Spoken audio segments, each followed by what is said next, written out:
Get out, old woman! The words tore through the mansion's grand hall like a thunderclap.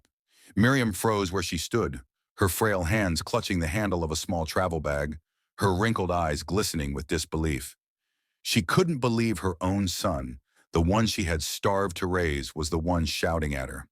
"Get out before I call security," Kevin roared again, his voice trembling, not with pain, but rage. His tall figure towered over her, dressed in a tailored Italian suit. The gold wristwatch on his arm gleamed under the chandelier, mocking the tears falling from his mother's eyes. "Kevin, my son," Miriam's voice cracked. "What did I do wrong? You're my blood, my only child. Please don't do this. This is my home too."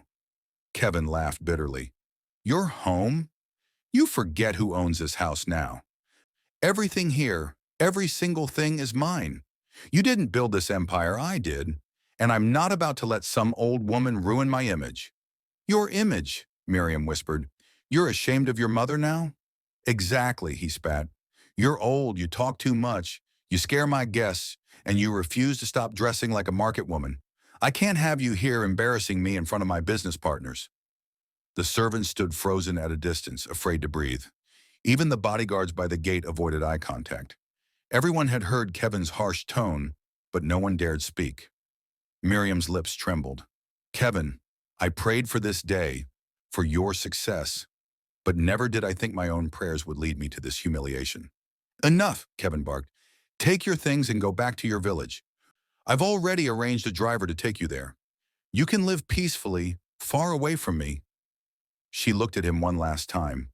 This man who once clung to her wrapper as a child, crying whenever she left his side. Now his eyes held nothing but coldness. Slowly Miriam bent down, picked up her small bag, and turned toward the door. But just as she reached the threshold, lightning flashed across the sky. A loud clap of thunder followed, and Kevin's phone rang. The screen lit up with a call from Mr. Adiyami, his late father's former lawyer. Kevin hesitated before answering. "Kevin," came the voice on the other end, calm but urgent. "There's something you need to know about your mother." Kevin frowned. "What do you mean?" "It's about the inheritance. I think there's been a terrible mistake." Kevin's expression changed instantly. He turned toward the door, but Miriam was already gone, her silhouette swallowed by the rain outside. And in that moment, something deep inside him stirred. The same woman he had thrown out moments ago might be the key to everything he thought he owned. The driver's car engine roared in the distance. Kevin dropped his phone, staring blankly toward the door. What had he just done? The camera would fade to black here if this were a movie, the sound of rain echoing as a voice whispered. He thought he was throwing away a burden, but what he threw away was his destiny. Then silence.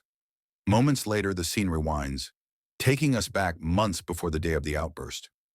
Back when Kevin's mansion still felt like home, when Miriam still smiled at her son's success, and when secrets were still buried deep beneath polished marble floors. Kevin had just been named one of the youngest billionaires in West Africa. The newspapers called him the Golden Boy of Lagos. Everyone wanted to be near him, except his mother, who began noticing the changes fame had carved into his soul. At first, it was subtle. He started skipping Sunday visits to the family church. He stopped picking her calls. Then came the new friends, men and women who never stopped whispering around her, laughing too loudly whenever she entered the room. "Kevin, these people around you," Miriam had warned one night, "they don't love you. They love what you have." He'd only smiled, sipping champagne.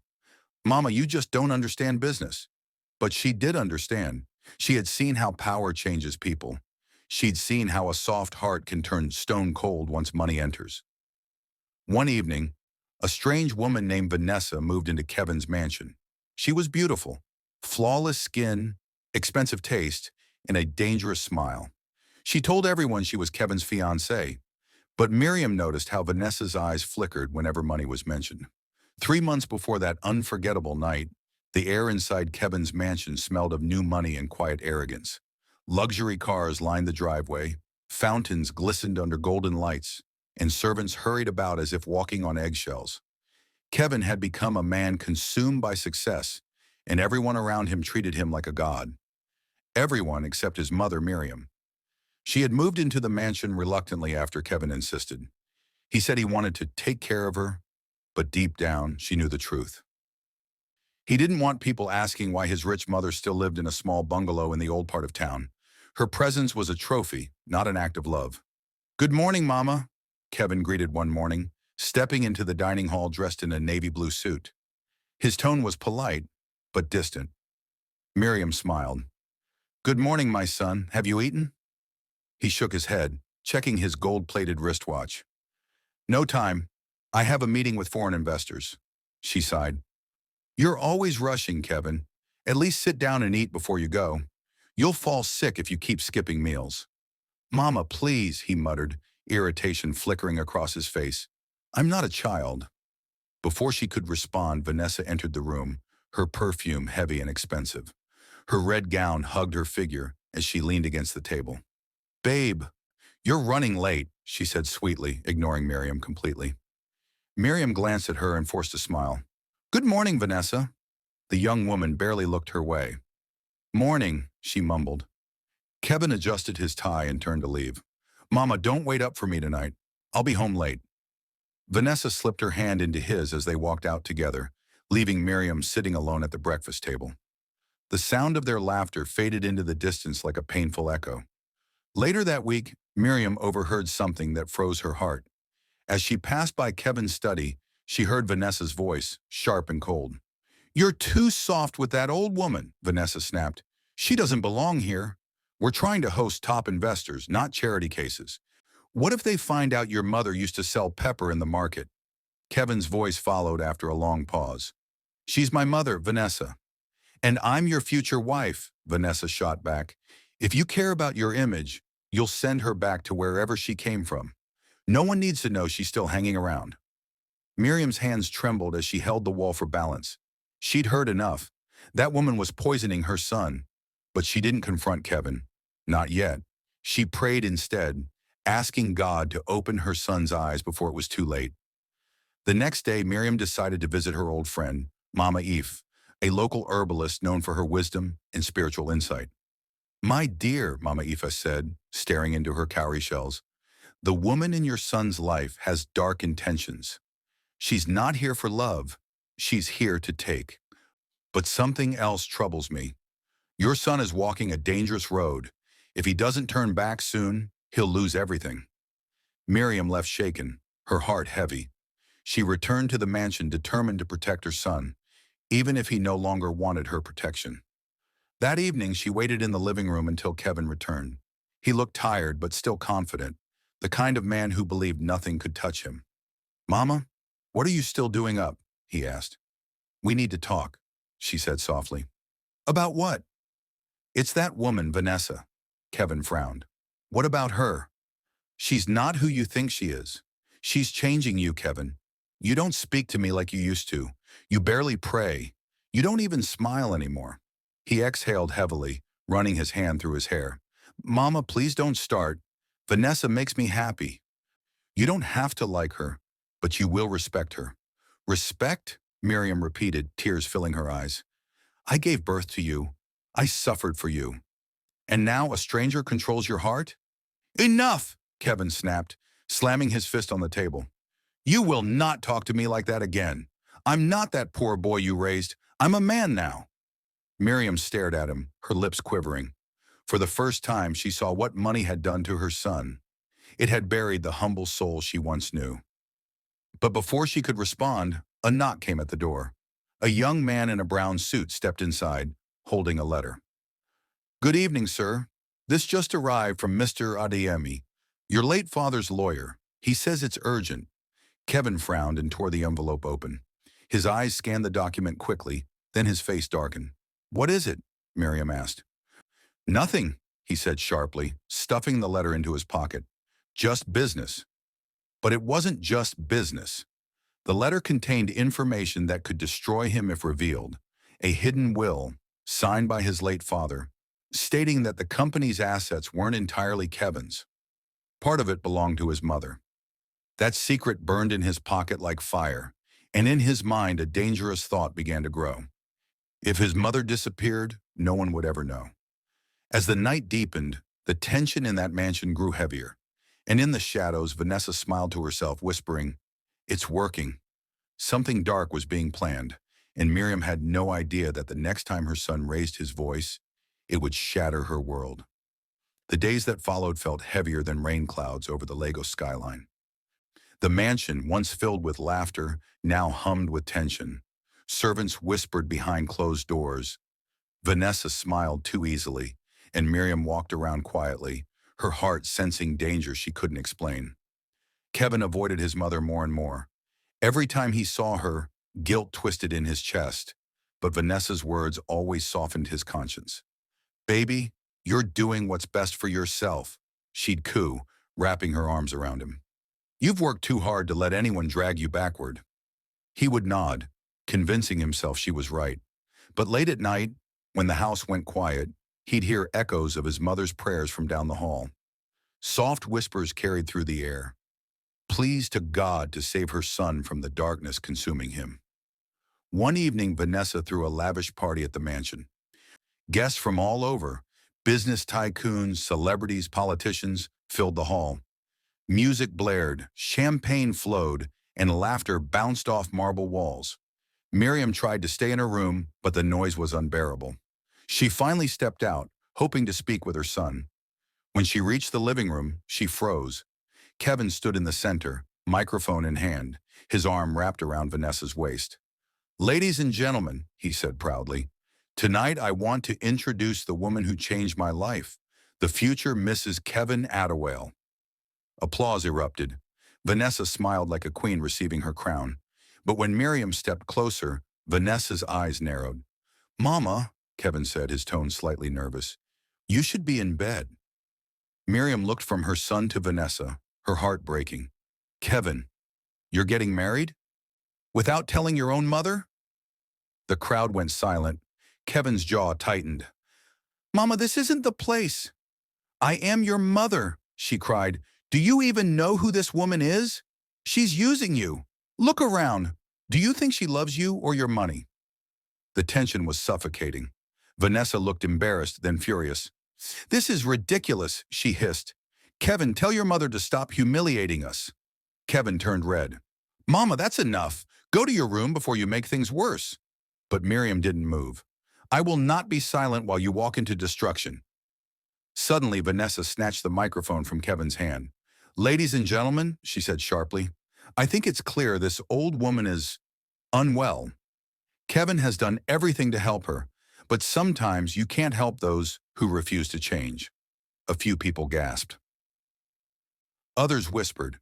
The humiliation was unbearable. Miriam stood frozen, tears streaming down her face. Kevin, torn between love and pride, made the worst decision of his life. "Mama," he said coldly, "you've gone too far tonight. Tomorrow morning I want you gone from this house." The room fell silent again. Vanessa smirked. "It's for the best, love." Miriam's lips quivered. "You'll regret this, Kevin. The same God who gave you this wealth can take it away." And with that, she walked out, slowly, painfully, her dignity shattered. That night, the mansion grew colder. Rain fell outside and lightning streaked across the sky. Kevin sat alone in his study, staring at the will he had hidden from his mother. It wasn't just a document. It was proof that everything he owned could be taken from him if Miriam decided to contest it. The company's shares, the mansion, even his luxury cars, all tied to her signature. And then came Vanessa's voice again, soft but deadly. "You know, if she's gone, truly gone, no one would ever find out about that will." Kevin looked up at her. "What are you saying?" She leaned close, her perfume wrapping around him like poison. "I'm saying you need to make a choice. Her or everything you've built." He stared at her, horrified. "You're insane," Vanessa chuckled. "No, Kevin, I'm practical. Your mother's been holding you back since day one. This is your time to be free." Kevin pushed her hand away and stormed out of the room, but her words followed him like shadows. By the next morning, Miriam was already packing her few belongings. The servants avoided her eyes. Kevin stood by the door, silent, guilt eating at him. "Mama," he said finally, "maybe it's best you go rest in the village for a while." I'll send you money every month. She looked at him, eyes full of sorrow. Money can't buy peace, Kevin, and it can't buy a mother's love. Then she left.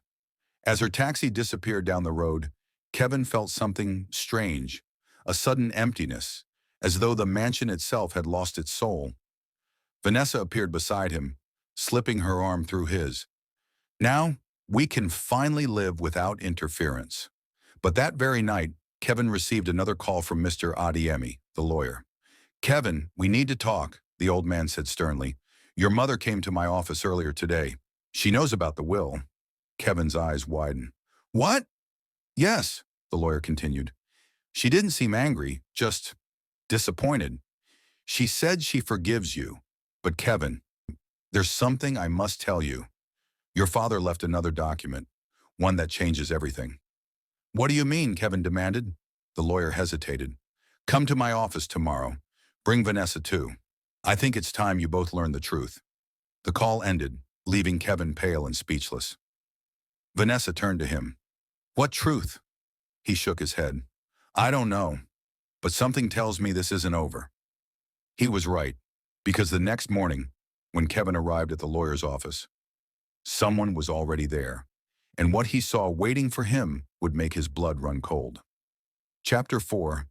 Kevin stepped out of his car, his expensive shoes splashing through puddles as he approached the law firm's gate. The morning sky hung low with clouds and thunder rumbled faintly in the distance, an omen of what was to come. Vanessa walked beside him, sunglasses hiding her sharp eyes. Inside, the air was cold and heavy. Mr. Adiemi's secretary ushered them into his office quietly, as if aware that something grave was about to unfold. Ah, Kevin, the elderly lawyer greeted, adjusting his spectacles. Thank you for coming. Please sit down. Kevin took a seat, his gaze darting nervously between the lawyer and Vanessa. What's this all about? Mr. Adiemi sighed. Your late father, Chief Adewale, left 2 wills, the one you've seen, and another one he gave to me privately, to be opened only if certain conditions were met. Kevin frowned. What conditions? The lawyer opened a brown envelope and slid out a folded document. This second will was meant to take effect only if you, Kevin, failed to honor your mother. Kevin stiffened. What do you mean? Mr. Adeyemi's voice was calm but firm. Your father believed a man's success is nothing if he forgets the womb that bore him. He wrote, and I quote, "If my son ever dishonors his mother, he shall lose control of every property I built. All assets shall revert to her." The room fell silent. Kevin's face drained of color. That's not possible. I'm the heir. Mr. Adiemi looked at him sadly. You were the heir, Kevin. But yesterday, your mother came to see me. She said you'd send her away. That fulfills the condition. Vanessa gasped, then quickly leaned forward. Wait, are you saying everything belongs to that old woman now? You can't be serious. Mr. Adiemi nodded slowly. By law, yes. The properties, the company, the mansion, all of it now legally belongs to Mrs. Miriam Adewale. Kevin jumped to his feet. No, you can't do this to me. I built everything. My business, my reputation. The lawyer sighed. Your father's foundation helped you start it all, Kevin. And that foundation was registered under his wife's name. Technically, every success you've had still traces back to her. Vanessa's expression shifted from shock to fury. So what now? We lose everything because of that old woman's feelings? Kevin turned to her sharply. Watch your mouth, Vanessa. No, you watch yours, she snapped. You promised me the world, Kevin. You made me believe you were untouchable. Now you're telling me some old village woman can destroy everything? Before Kevin could respond, Mr. Adiemi spoke again. There's more. He pulled out another sealed letter. Your mother left this for you before she returned to her hometown. Kevin hesitated, then took the letter. His hands trembled as he opened it. My son, I have always prayed that wealth would not blind you to love. But I see now that pride has taken you farther than I feared. You may have the world, Kevin, but you are empty without peace. I forgive you. I'm going back to where I started, to the small house where your father and I built our dreams. If you ever remember who you are, you'll know where to find me. Your mother, Miriam. Kevin's vision blurred. His throat tightened. For the first time in years, he felt small again. The lawyer's words echoed faintly in his mind. If he dishonors his mother? Vanessa stood up abruptly, snatching her purse. This is unbelievable. I'm not staying to watch you crumble.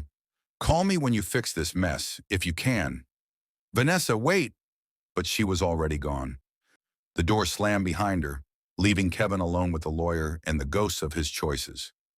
Mr. Adeyemi sighed. Kevin, I warned your father about pride. He feared you'd forget where you came from.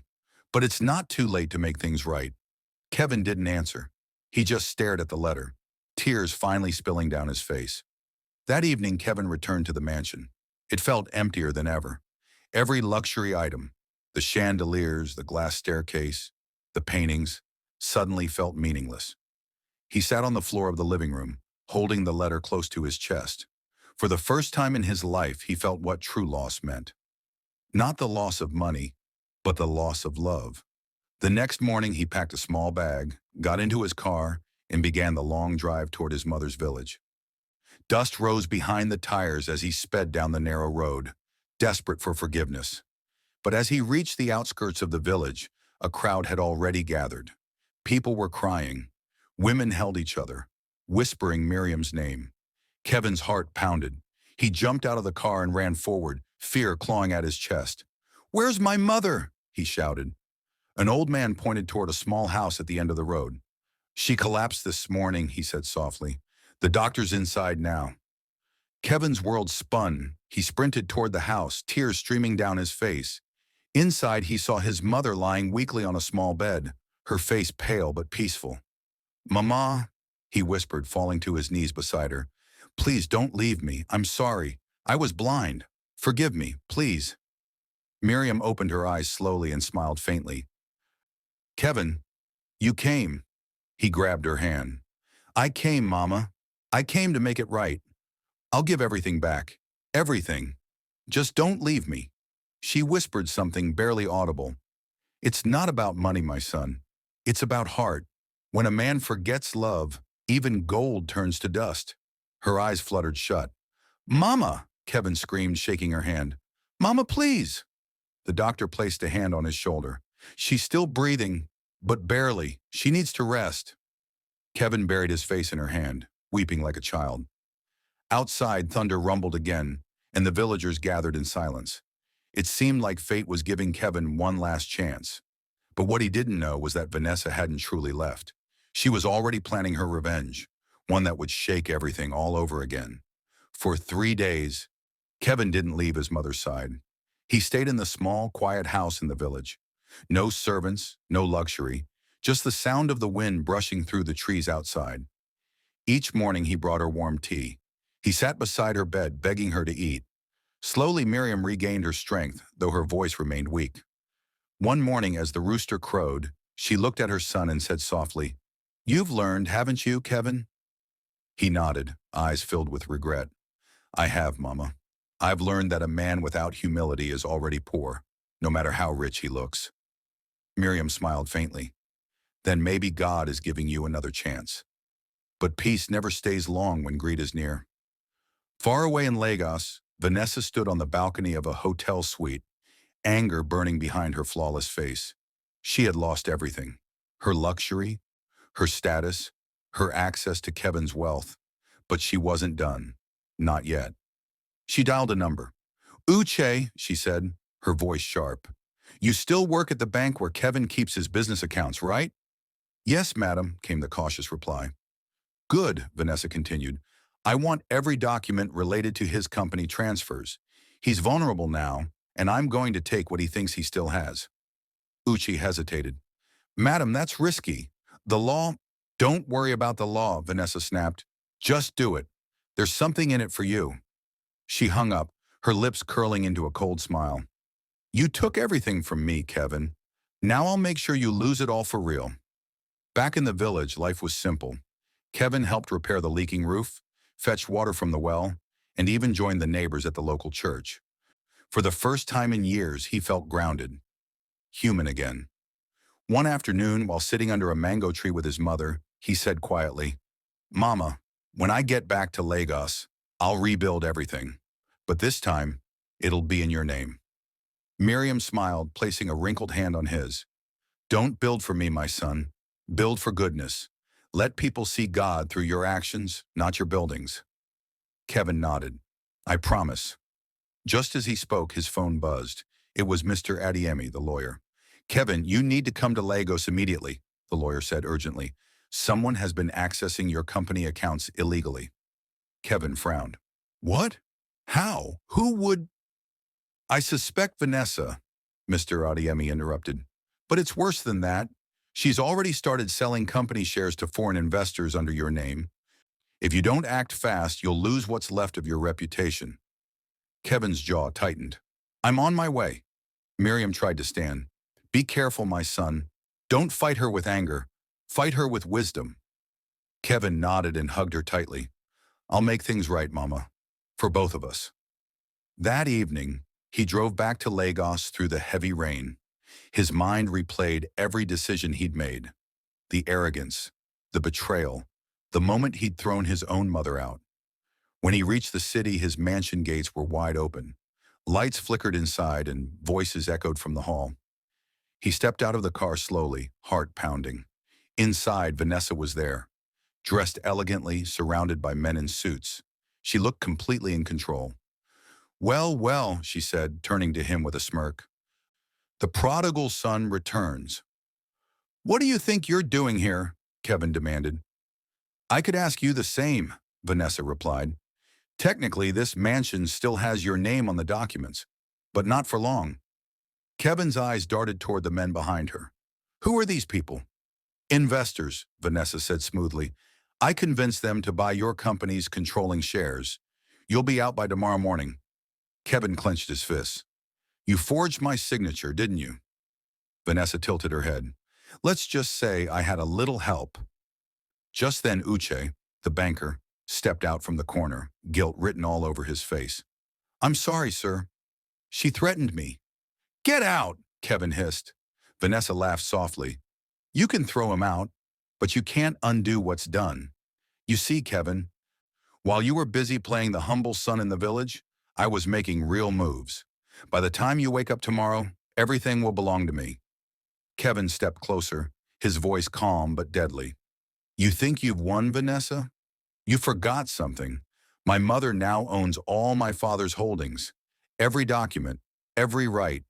That means whatever you just did will go straight through her hands. Vanessa's smile faltered. What are you saying? Kevin pulled out his phone. I'm saying I already called Mr. Adiemi before coming here. My mother's name is back on the official registry. Every deal made under mine, without her consent, is invalid. The room went silent. The investors looked confused. One of them whispered, Is this true? Vanessa's confidence cracked. You're lying. Kevin smirked. Am I? Why don't you call the lawyer and ask him yourself? Her hand trembled as she dialed the number. After a few seconds, her face turned pale. Mr. Adiemi had confirmed it. You can't do this to me, she hissed. You owe me everything. Kevin's tone was ice cold. I owe you nothing. You took advantage of me, used me, and turned me against the only person who ever truly loved me. Vanessa's eyes blazed with fury. You'll regret this, Kevin. I swear you will. Maybe, he said quietly. But at least now, I have peace. He turned to the security guards. Escort her out. As they grabbed her arms, Vanessa screamed, You'll lose everything again, Kevin. You'll see. Her voice echoed down the hall until the doors slammed shut. Kevin sank into a chair, exhausted. The investors quietly excused themselves, leaving him alone in the silent mansion. He picked up his phone and called his mother. Mama, he said, voice trembling. It's over. I faced her. I did what you said. Miriam's voice came softly through the phone. Good, my son. Now rebuild your life, not on pride, but on truth. Kevin smiled through tears. I will. But just as he hung up, his phone buzzed again. This time, a message from an unknown number. It read, You think it's over? You haven't seen the last of me. Vanessa. Kevin stared at the screen, his blood running cold. Because the next time they met, someone wouldn't survive. Kevin slept very little after Vanessa's last threat. Nights were full of restless dreams, of marble halls without sound, of his mother's face under rain, of a life he might never repair. He had called in favors, tightened security, and started to undo the small cracks Vanessa had left. But he knew rage like that rarely ended cleanly. Vanessa, meanwhile, was quieter and colder. Her threats had become plans. She met with people who lived in the gray places, men who moved in the shadows of Lagos underbelly.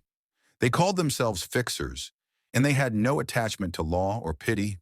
To them, money solved everything. "You want her gone?" the leader had asked with blunt eyes. He was tall, his skin weathered by too many nights in the sun, and he smelled faintly of diesel and cigarette smoke. Vanessa's fingers trembled as she handed him the envelope. "Just keep it neat. A scare. Nothing brutal. Make sure Kevin sees how fragile his new world is." "What if he tries to come after us?" the man asked. "You'll disappear before he finds you," she said. "Bring me a result, and I'll make it worth your while." They moved fast. In a week, Vanessa's money bought names on lists, silenced petty obligations, and financed moves through the city's lesser lanes and the villages beyond.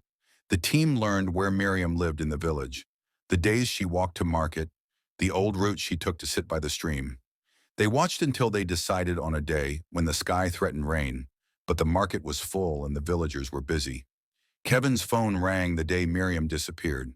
It was a number he didn't know. "We have her," said a voice, distorted and careful. "If you want to see her again, come alone to the old warehouse by the pier at dusk. Bring nothing. Come alone." Kevin felt the floor tilt beneath him. "Who is this? Where is she?" he demanded, voice ablade. "You'll get answers soon." "Don't come with police," the voice hissed. "We'll see how much you value her." It was Vanessa's cruelty writ small and loud, an explicit invitation to choose between caution and gut. Kevin thought of his mother's weak hands, her voice asking him to be a good man, and he smiled through the fear. He told no one.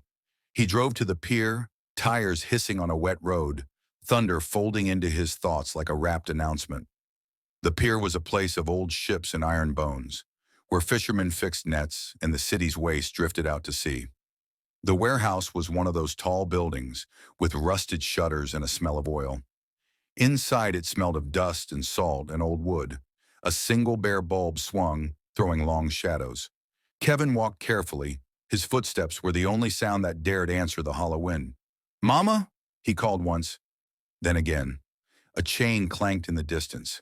He found her in a small room at the back of the warehouse. She was seated on a wooden bench, a thin blanket across her knees, her face older than the last time he had hugged her, but still the same gentle map of every sacrifice. A young man sat beside her, one of the fixers, sleeves rolled, eyes bored. "Kevin!" Miriam breathed when she saw him. He reached for her, and she leaned into him, trembling but alive. "Who did this?" he demanded, fury and relief mixing until both tasted the same. The young man smiled thinly. "Your woman wanted to teach you a lesson. No harm done. Just a scare." Kevin's heart pounded. Rage fought for space with the fierce need to keep his mother safe. "Take them away," he said to the fixer, voice low. The man laughed. "Not so fast. We have terms." Kevin steadied himself. "I'll pay whatever you want. Tell Vanessa to stop. She can't do this." The man shrugged. She wanted to see fear in a billionaire's face. She wanted to watch him bleed for what he did to his own mother. Kevin turned, looking at his mother. She shook her head. "No, Kevin. Don't bargain with fear. Let them reveal themselves." Her voice was weak but steady. "Find Vanessa. End it properly." He reached for his phone to call the lawyer, the police, anyone. The fixer motioned sharply and the young man beside Miriam stood. "No calls until we decide, friend." He moved to the door. A sudden noise, metal on metal, came from the far end of the warehouse. Two more figures stepped into the light.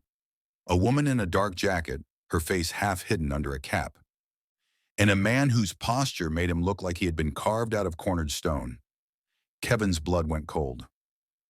"Vanessa," the woman mouthed, and for a second Kevin thought she might be there in flesh and blood. Then he recognized the woman. No, not Vanessa. She was a decoy, an actress of sorts. The fixer used faces like tools. Before Kevin could react, a gunshot split the air. The sound wasn't from behind him. It rang from the very place where Miriam sat. For a stunned, infinite second, everything paused. The swinging bulb, the smell of oil, even the heartbeat inside Kevin's chest. Miriam slumped forward. Kevin screamed her name, the sound raw enough to cut stone. He lunged past the young man, fingers trembling as he reached for Miriam. Blood darkened the hem of her sleeve. Her eyes fluttered, then focused on him. "It can't end like this," she whispered, voice thin as a thread. "You must not give them power, Kevin. Promise me. Promise you'll be better." His hands shook. "Mama, no, don't." She smiled through pain and closed her eyes. Another shot rang out, the echo boxing itself in the rafters like a threat. The fixers pushed Kevin back, snarling. The woman who had mouthed Vanessa's name staggered, her hand over her mouth, eyes wide with something like regret. Outside, a siren wailed. Some neighbor, some passerby, a fisherman alarmed by the gunfire. Lights slid under the warehouse door. Voices shouted. Kevin cradled his mother's head to his chest. Her breath was shallow. He could feel it like a small wind. He called her name again and again. Her grip, when it came, was fragile but sure. "Kate, Kevin," she whispered, and the world narrowed to the sound of her voice. "Listen to me. Don't let their hatred make you cruel. Find truth, not revenge." He wanted to answer, but the sirens were near, footsteps thudding closer, and the fixers were gone, slipping into the dark with the kind of practiced calm only people with no conscience know. The door burst open and lights flooded the room. A policeman's voice demanded hands up. Kevin raised his free hand, but the world had already tilted. He looked down at his mother. Her eyes were open, staring past him, as if at some far memory of the village where she had once washed clothes by the river. The paramedics moved like a choreography Kevin could not follow quickly enough. Men barked orders. Flashlights swung like small suns. Vanessa's presence, whoever she was in that crowd of faces, was not yet revealed. Someone shoved a phone into Kevin's hand, an unknown number, a single message. "We told you it would not be clean." He looked up as the medics loaded Miriam onto a stretcher. Her hand found his for one last second, so light he almost thought she was gone. He heard a voice behind him say, "Sir, you need to come to the hospital, now." As the ambulance doors shut, Kevin leaned in and whispered, "Please hold on, Mama. Please hold on." The sirens receded, replaced by a new sound, the low, impatient clicking of a camera shutter. A reporter's silhouette, already composing the scene. The story would spread before he could think. The newspapers would hunger for scandal. Vanessa's message hawked itself across the city in breaths and headlines. Outside the hospital, the city hummed, unaware or choosing not to be. Kevin's phone buzzed with messages, calls he did not answer. Then one alert finally broke through his fog, a video link sent from an unknown number. He clicked it with trembling fingers. The screen filled with a face he knew well. Vanessa, smiling, untroubled, speaking directly to the camera as if this were some stage scene from a play. "You thought you could buy peace with shame," she said. "You thought a woman from the market could own your life. Let the world watch how quickly a throne can burn." She lifted a glass as if toasting. The video cut. Kevin's knees gave. He had newsmen, policemen, medics, and a swarm of consequences to deal with. But first there was his mother on a hospital bed, drifting somewhere between life and not. He pushed past the waiting room, past the pressed suits and the whispers, and burst into the corridor where the doctor stood. "Is she—" he began. One of them looked up, eyes grave. "She's critical. We're doing everything. You should call family." Kevin's phone filed through one last message, another unknown number, then a photograph. It was of a document, a deed, stamped and signed. The signature made his stomach drop. Someone had tampered with more than people. They had attempted to tamper with truth itself. The corridor lights hummed. The doctor's hands moved with steady confidence, but Kevin's heart had already started beating to a different rhythm. The rhythm of a man who would not simply mourn. He would hunt. He found his jaw set, a new decision hardening in him. He would find Vanessa. He would find everyone who touched his mother with greed. He would expose the lie, the forged signatures, the hired hands. He would also discover something else, something about his family that no hospital bed nor lawyer's office had ever hinted at. The doctor's pager beeped, the corridor door closed, and as he pushed into the waiting room, his phone buzzed again. A message lit the screen. One line from an unknown clipped account. We didn't only want to scare you, we wanted you to remember what you're willing to lose. Kevin looked at the words and at the closed doors of the operating theater. Then from the shadow of a corner, a man he recognized from an old photograph stepped forward. Mr. Adeyemi, the lawyer, his face drawn and urgent. Kenneth, the lawyer said, using the name no one had called him in years. There's something you need to see, right now. Kevin's world narrowed to the lawyer's eyes, the beeping from the theater, and the thin whisper of possibility that the night held more than one secret. I'm coming, Kevin said. He followed Mr. Adeyemi through a door that led to the clinic's private office, where a folder waited on the desk, a folder that would change everything again. The door shut behind him. The office smelled faintly of antiseptic and old wood. Outside, the rain had started again, drumming against the window like a restless heartbeat. Kevin stood still as Mr. Adeyemi opened the brown folder on the desk. The lawyer's hands shook slightly, not from age but from the weight of what he was about to reveal. Before you look, Adeyemi said softly, you must understand. Your mother kept this secret not out of shame, but protection. She feared what power and greed could do to you. Kevin frowned, every nerve alive. Just tell me what's inside. Adeyemi pushed the folder forward.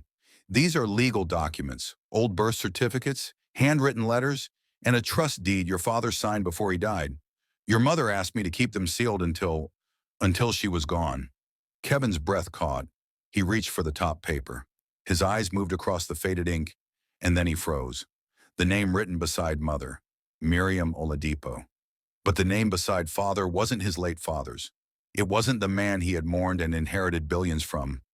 It was another name, Chief Akinwale Johnson, the same name Vanessa's father bore. Kevin staggered back. No, that's not possible. It is, Adeyemi said quietly. You and Vanessa share the same bloodline, half-siblings.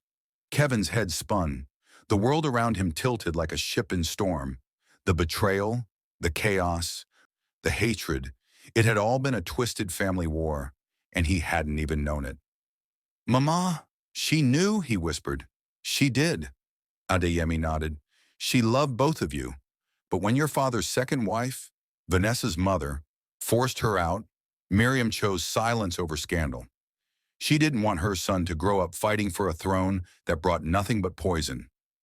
Kevin's chest ached. The hospital lights flickered outside the window, and in the distance he could still hear the faint buzz of ambulance sirens. He pressed his palms against the desk.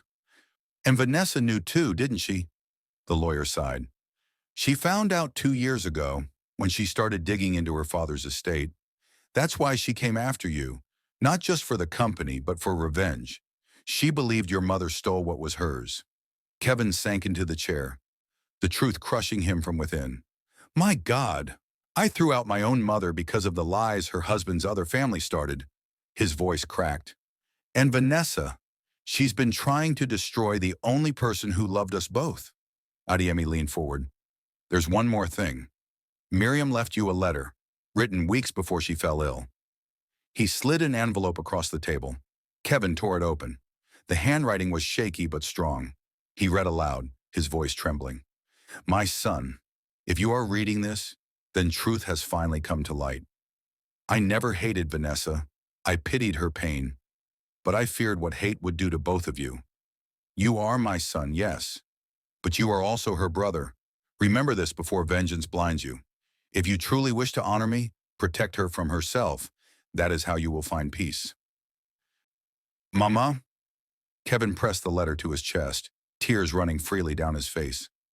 She knew this would happen, and she still wanted me to forgive her. Adeyemi placed a steady hand on his shoulder. You can still make things right, but first we need to confirm Miriam's condition. The doctors said she's still fighting.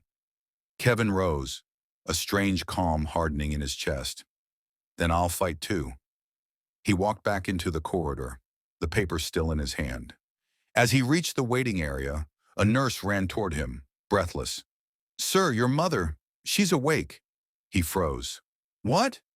"She's weak but conscious. She asked for you." Kevin hurried to the ward. When he entered, Miriam lay surrounded by soft light, an oxygen tube under her nose, her hand trembling slightly as she reached out. "My boy," she whispered. "I knew you'd come." Kevin knelt beside her, gripping her hand. "Mama, I found out. I know the truth. Vanessa is—" "I know," Miriam interrupted gently. "She's your sister. I tried to tell you once, but fear won. Don't let hate finish what it started." Tears streamed down Kevin's cheeks. "I'm sorry for everything. I should never have let anyone push you away." She smiled faintly. "You are not the first son to be blinded by pride, but you can be the first to change the story." A knock sounded on the door. Kevin turned, and there stood Vanessa, her clothes soaked from the rain, mascara streaked across her cheeks, eyes red and hollow. For a long moment no one spoke. Then Miriam, fragile but firm, said, "Come closer, my daughter." Vanessa hesitated, her lips quivering. "Why didn't you tell me?" she whispered. "Why did you let me grow up hating him?" "I wanted to protect you both," Miriam said, "but lies have long legs. They run faster than truth." Vanessa broke. She fell to her knees, sobbing. "I'm sorry. I didn't mean for this to go so far. I just wanted to hurt him like I was hurt." Kevin walked to her slowly. For the first time, he didn't see a rival. He saw a broken woman, the reflection of his own mistakes. He knelt beside her and placed the letter in her hands. "Read it," he said quietly. "Mama forgave us both before we even asked." Vanessa read, tears dripping onto the page. When she finished, she looked up, eyes raw. "I don't deserve forgiveness." "Maybe not," Kevin said. "But Mama does, and she wanted peace. Let's not bury her with war." Miriam smiled weakly, her voice faint but clear. "That's my son." The monitor beeped softly, the rhythm of her heartbeat steadying. The storm outside eased into a drizzle. Vanessa and Kevin sat on either side of her, holding her hands like two children, finally remembering who they were. Weeks later, after Miriam recovered enough to return home, Kevin and Vanessa held a joint press conference. They exposed the corruption within their family business, revealed the truth about their connection, and pledged to use their fortune to build homes for widows and orphans, the very people Miriam had once served in the village. The media called it the redemption of the billionaire's family. But Kevin knew it wasn't redemption, it was repentance. And it began the day he said, "Get out, old woman," and learned that a son's greatest wealth is the mother he almost lost. As the camera lights dimmed, Kevin turned to Vanessa. "We can't undo the past," he said, "but we can build something our mother would be proud of." Vanessa nodded, tears glinting in her eyes. "Then let's start." The screen fades on Miriam, seated beneath a tree in her village yard, smiling softly as children play around her. A final breeze stirs the leaves. Narrator's voice. "And that's how pride almost destroyed a family. But truth rebuilt it, stronger than gold." Tell me, if you were in Kevin's shoes, could you forgive someone who tried to destroy your life? Comment below and share your thoughts. And if this story moved you, don't forget to like, share, and subscribe for more powerful African stories that remind us all every heart can find its way home, its way.